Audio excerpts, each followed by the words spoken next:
Thank you so much and good morning. जैसा नाम तो आपने सुना ही होगा, नाम पुरुषोत्तम है और मैं पटना से बिलोंग्स करता हूँ, बिहार से। और ये हमारी इकलौती वाइफ पुष्पा।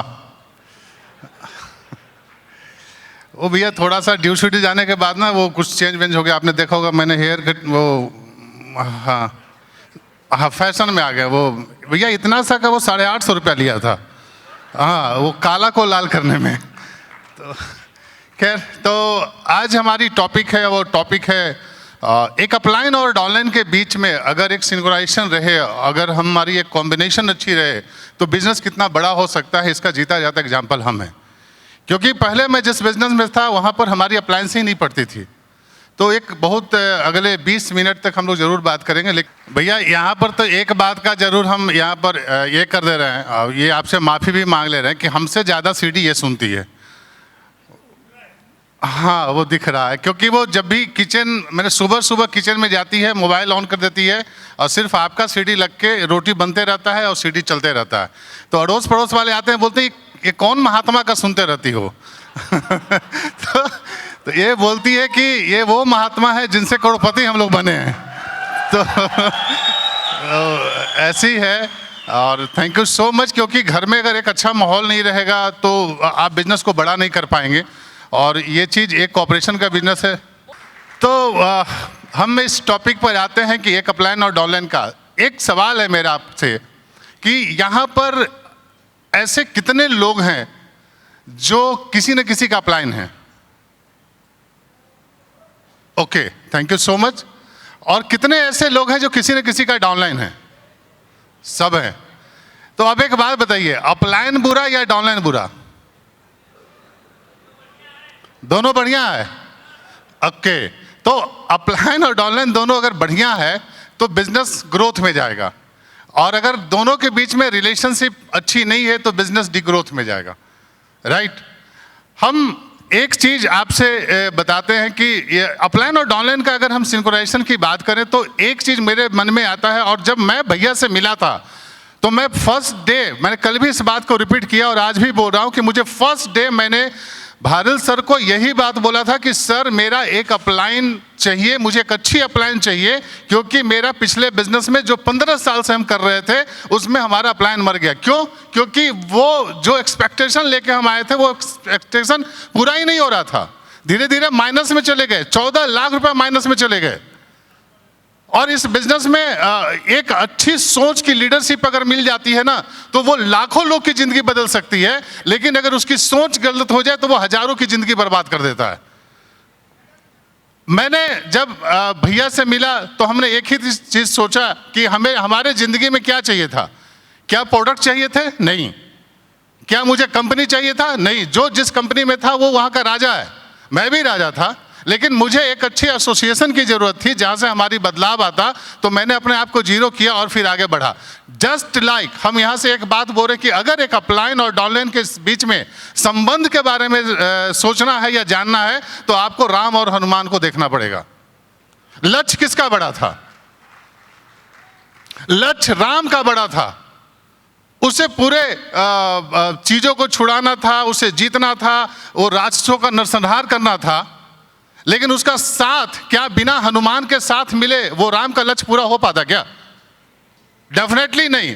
अगर यहां पर एसपी भारिल का ये सपना है कि मुझे पूरे दुनिया को डायरेक्ट सेलिंग में एक नया तरीके से दिखाना है, अगर डायरेक्ट सेलिंग में सब रेस्पेक्टेड लीडर्स को एक नया मुकाम और सेलिब्रिटी बनाना है तो वो राम हो सकते हैं, लेकिन उसको पूरा करने की जिम्मेदारी हमारे जैसे हनुमानों की है। भैया का मिशन है। और अच्छी बात मैं बताऊं, राम का एक मंदिर हो सकता है लेकिन हनुमान का तो गली मोहल्ले में मंदिर हो सकता है। तो ज्यादा जिम्मेवारी हमारी बढ़ जाती है एक अच्छे रिलेशनशिप में। कल भैया ने एक बहुत, अभी प्रमोद भाई एक सवाल पूछे कि मुझे क्या करना चाहिए। तो मैं एक अपने आप में जो एक्सेप्ट करता हूं कि डाउनलाइन को एनर्जी कहां से आती है। हम लोग जब मीटिंग में आते हैं तो एनर्जी आती है, हम लोग एक्साइटेड हो जाते हैं। जो काम पिछले 5 साल 7 साल 10 साल में नहीं किए वो अगले 90 दिन का टारगेट ले लेते हैं। तो ये डाउनलाइन को एनर्जी अपलायंस से आती है। सेम थिंग अपलाइन को भी एनर्जी डाउनलाइन से आती है। ये दोनों चीज एक दूसरे का पूरक है। अगर बिना डाउनलाइन हुए आप अपलाइन नहीं हो सकते हैं, और बिना अपलाइन हुए आप डाउनलाइन नहीं हो सकते हैं, राइट। एक अगर हम एग्जाम्पल आपको दें, कैनल सुरंग आप लोग देखें कभी? हम जब इस बिजनेस में आए थे ना, मैं अपनी थॉट बता रहा हूं 2015 की। 2015 में जब हम विनिंग टीम को ज्वाइन किए तो मुझे यही लगता था कि पता नहीं यहाँ भी बिजनेस बड़ा होगा कि नहीं होगा। क्यों? क्योंकि -14 लाख रुपया घर पे कर्जे आ रहे हैं, और ये टीम हम तो जानते ही नहीं थे, जो थे वो मैं। तो वो बड़ा बिजनेस होगा कि नहीं होगा ये मुझे नहीं पता था। लेकिन उस समय हमने एक चीज सोचा कि पिछला 10 साल मैंने बर्बाद कर दिया। मुझे मिला क्या? मुझे सिर्फ मिला तो नुकसान, मुझे सिर्फ मिला तो फैमिली से दुत्कार, और ऐसा क्या चीज तो होगा जो हम नहीं किए होंगे। सर हम लोग तो 2 लेग वाले कंपनी से आते थे, जहां पर 2000 का चेक बनता था उसको 2 लाख रुपया बना के दिखाते थे लोगों को, वो प्रिंट अपने करा लेते थे, लेकिन एक राइट एसोसिएशन नहीं था। तो मैंने सोचा कि अब मुझे अपलाइन के सबमिशन में जाना पड़ेगा, अपलाइन के सबमिशन में जाना पड़ेगा। तो ये सब थॉट प्रोसेस चलने लगा, तब मैंने भैया की बात सुनने लगा, और तब से लेके आज तक मैं एक बात बोल रहा हूं कि ऐसा कोई मीटिंग फंक्शन नहीं होगा जिसमें भारत सर का फंक्शन हो और ये बोल दें कि तुम्हें आना है, और मैं ना आने की सोच भी रखता हूं। Not a single function. और तब पता चला कि फंक्शन टू फंक्शन काम करने से हम जो काम करेंगे वही हमारी टीम काम करेगी। बहुत सारे लोग ऐसे भी भैया है टीम में जो अपने डाउनलाइन को बोलते तू जा 4 गो और सीख के आ जा, वो अपने पैसे बचा लेते हैं। कैसे ये संभव है? नहीं संभव है। और मेरा बढ़ने के पीछे रीजन सिर्फ एक था सर्वक सर, कि उस समय हम अपने आप को समझाए कि हमें रास्ता कौन दिखाएगा। कंपनी क्या रास्ता दिखाएगी? कंपनी प्रोडक्ट सर्विस दे देगी, बात खत्म, जितना हम करेंगे वो देगी। और रास्ता मुझे दिखाएगा। तो मुझे एक चीज समझ में आया कि सपोज दैट एक कैनल है, सुरंग, और यहां पर हम खड़े हैं, तो ये पूरा जो कैनल है ना, ये अंधेरों से भरा हुआ है, और मुझे बाहर निकलना है जहां पर सूरज की रोशनी है, और हम यहां पर हैं। अब यहां पर अगर हम हैं तो हमारे आगे कौन है? हमारे अपलाइन। सपोज दैट यहां पर भैया है एसपी बारिल, ये मुझे दिखा रहे हैं कि अरे पुरुषोत्तम आगे आओ, आगे रास्ता है, आगे आओ, आगे रास्ता है। और ये जैसे जैसे ये मुझे जो बता रहे हैं सिस्टम के बारे में, प्लान के बारे में, सबमिशन के बारे में, ग्रोथ के बारे में, मैं सिर्फ इनकी बातों पर भरोसा करते हुए आगे बढ़ते आ रहा हूं। और हम भी अपने डाउनलाइन को यही बता रहे हैं जो हमारे साथ भैया बता रहे हैं। ये धीरे धीरे धीरे धीरे धीरे धीरे बढ़ते क्या होता है, यहां पर जब आते हैं तो भारत सर बोलते हैं कि आगे आ जाओ, कार है, आगे आ जाओ, पोर्से है, आगे आ जाओ, फ्लैट है, आगे आ जाओ, 1 करोड़ का चेक भी है, आगे आ जाओ, पैसा आता है, आगे आ जाओ, टीम है। और हम सिर्फ इनको देखते देखते आगे बढ़ जाते हैं, और यहाँ पर एक दिन हम यहाँ पर अचीवमेंट कर देते हैं, और हम चले जाते हैं ड्यू सिटी, हमारे चेक हो जाते हैं 5 लाख, हमारे पास फ्लाइट हो जाता है, हमारे पास गाड़ी हो जाती है, एक अच्छी लाइफ स्टाइल हो जाती है। किसके बातों पर भरोसा करके? सिर्फ एक बात जो है हमारी अपलाइन पे भरोसा करके। और हम भी वही चीज यहाँ पर सिखाते रहते हैं अपने लोगों को, हम भी यही बात बोलते रहते हैं, और जब हम निकलते हैं तो हमारी टीम निकलती है। लेकिन कुछ लोग जो चालाक लोग होते हैं, इसमें से कुछ चालाक लोग भी हमारे टीम में आते हैं, वो अंधेरे में भी चलते हैं आंख खोल के।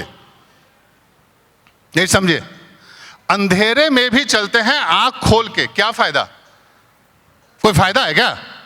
अरे जो विनिंग टीम सिस्टम बोल रहा है, अगर वही 3 साल आप मान लें, उसी से करोड़ों का चेक आ जाए, उसी से आप ड्यू सिटी चले जाए, तो आंख खोल के क्या चलना है?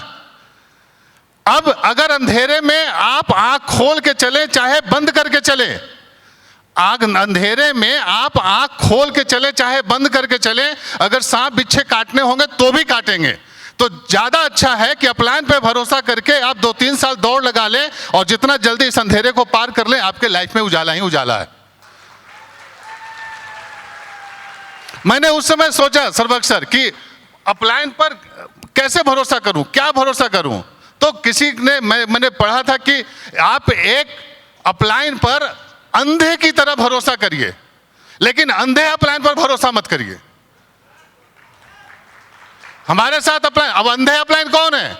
भैया बराबर बोलते हैं ना, अपलाइन उसको मानो जो अपने अपलाइन के सबमिशन में है। अपलाइन उसको मानो जो जिसका ग्रोथ है, जो एक्टिव है, जो सेल्फलेस काम करता है और वो हमेशा अपने टीम के लिए हेल्पफुल रहता है। आपको ये चारों चीज का ध्यान देना पड़ेगा और आप धीरे धीरे आप आगे बढ़ जाएंगे। अगर हम यहाँ बात करें तो एक चीज है, आपने महाभारत देखी होगी और महाभारत में जब वो चील हरण हो रहा था द्रौपदी का, तो उसने वो कौन कौरव उरव थे उसकी वो साड़ी उड़ी खींच रहे थे, तो वो क्या कर रही थी, एक हाथ को यहाँ पकड़ी थी और एक हाथ से कृष्ण से मदद मांग रही थी।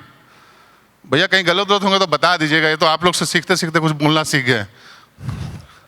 तो वो ये एक हाथ से साड़ी पकड़े हुई थी और एक हाथ से वो कृष्ण से मदद मांग रही थी कि हे भगवान मुझे बचा ले, हे भगवान मुझे बचा ले। उसके मन में आ रहा था तकलीफ कि इसको बता रहे हैं, वो हमको बोला था कि जा तुम्हें कुछ नहीं होगा और हो रहा। तब तक वो परेशान रहा, लेकिन जिस समय से वो दोनों हाथ से मदद मांगने लगी द्रौपदी, तो उस समय कृष्ण आके उसको मदद करना शुरू कर दिए। यहां भी वही बात होती है, या तो आप अपने प्लान पर 100% सबमिट कर दो, और अगर 100% सबमिट कर दिए तो 2025 तक कम से कम उनकी बात तो सुनो। वो आपको ग्रोथ में लेके जाएंगे। और अपलाइन की बात करें तो मैं रात को सपने में अंधेरे में भी अपने अपलाइन के अगेंस्ट सुनना पसंद नहीं करता हूं। भैया पता नहीं मुझे एक बात बोलनी चाहिए कि नहीं बोलनी चाहिए, लेकिन हमारे टीम में एक आदमी है, नाम उनका नहीं बोलेंगे, वो मुझे हर महीने का लगभग 5 से 6 हज़ार पीवी दे रहे थे। उनसे एक बार फोन पर बात हुई, उन्होंने विनिंग टीम के अगेंस्ट में बात किया, मैं उसी दिन उनका नंबर ब्लॉक कर दिया, रिमूव कर दिया। रीजन बिहाइंड इट, उन्होंने मुझसे बोला, डायमंड लेवल के हैं, उन्होंने बोला जो मति गति खराब होती है ना भैया, तो ऊंट पर बैठा आदमी को भी कुत्ता काट लेता है। उन्होंने मुझसे विवेक भैया बोला कि विनिंग टीम क्या सिखाएगी, हम लोग सब जानते हैं इसका एजुकेशन क्या है, वो सब अपने फायदे के लिए करता है, पता नहीं क्या बोल रहे थे, कम्युनिटी कुछ वो विनिंग टीम बनाती है। अगर ये है तो भैया बुक्स क्यों प्रमोट करते हैं, वो सरबक भारिल को प्रमोट करते हैं। नहीं, मैं 2 मिनट सुना, Hamli thank you so much, आज के बाद तुम मुझे फोन मत करना, तू मरेगा तो मर जा, लेकिन मेरे तेरे पीढ़ी का मैं मोहताज नहीं हूं, क्योंकि तुम्हारी बात सुन के मैं हजारों की जिंदगी खराब नहीं कर सकता हूं। तुम अपनी मति गति का ऊंट पर बैठ, कुत्ता से कटवा, और मैं चला। लोग क्या क्या सोचते हैं, मैंने तो देखा ना कि हम जब विनिंग टीम सिस्टम में आए और अपलाइन डाउनलाइन का रिलेशनशिप में आए, तो मैं क्या बोलूंगा, जो हमारे साथ होता है वही हम करेंगे। तो मेरे साथ क्या हुआ, बादल सर बोले पुरुषोत्तम गो डायमंड में आ जाओ, आ गए, बढ़ गए। बोले FRU में आ जाओ, आ गए, बढ़ गए। बोले कि तुम 5, 7, 6 लाख से आदमी को लेके आ जा, लेके आ गए, बढ़ गए। उन्होंने बोला कि मुझे तुम्हारा 1 लाख का चेक चाहिए, हो गया। उन्होंने बोला तुम गाड़ी ले लो, 17 महीना में गाड़ी ले लिया। तुम्हें ड्यू सिटी जाना है, चला गया। अब बोल रहे 10 लाख का चेक, वो भी हो जाएगा और जल्दी हो जाएगा। अपलाइन के सबमिशन की बात करें भैया, तो मैं अपने घर में दिखाता हूं आपको। अब देख सर, एक मैंने अब है क्या, वो मुझे दिखाइए, वो जो ड्रीम की बात है भैया, जो आप कल बात कर रहे थे ना, वो मैंने घर में ये बहुत बड़े में साट रखा है। और हम लोग हर दिन सुबह उठते हैं और सबसे पहले लाइट ऑन करते हैं और सबसे पहले इसको देखते हैं, और इसको देखते हैं। तो मैंने ये मेरा एक थॉट प्रोसेस था कि हमारे पास पैसा कहाँ से आता है, तो ये वेस्टिज, दीपक सूद, कन्वरवीर सर और गौतम बाली सर ये मुझे देते हैं, तो मैंने एक तरफ उनका फोटो रखा। लेकिन जो ड्राइव कर रहे हैं हमारे बिजनेस को, जो हमारे माइंड को ड्राइव कर रहे हैं, वो हमारी great family, my mentors family, यहाँ पर SP भारत, सरवक sir, Cherry, Siddhi and ma'am, सब लोग यहाँ पर हैं।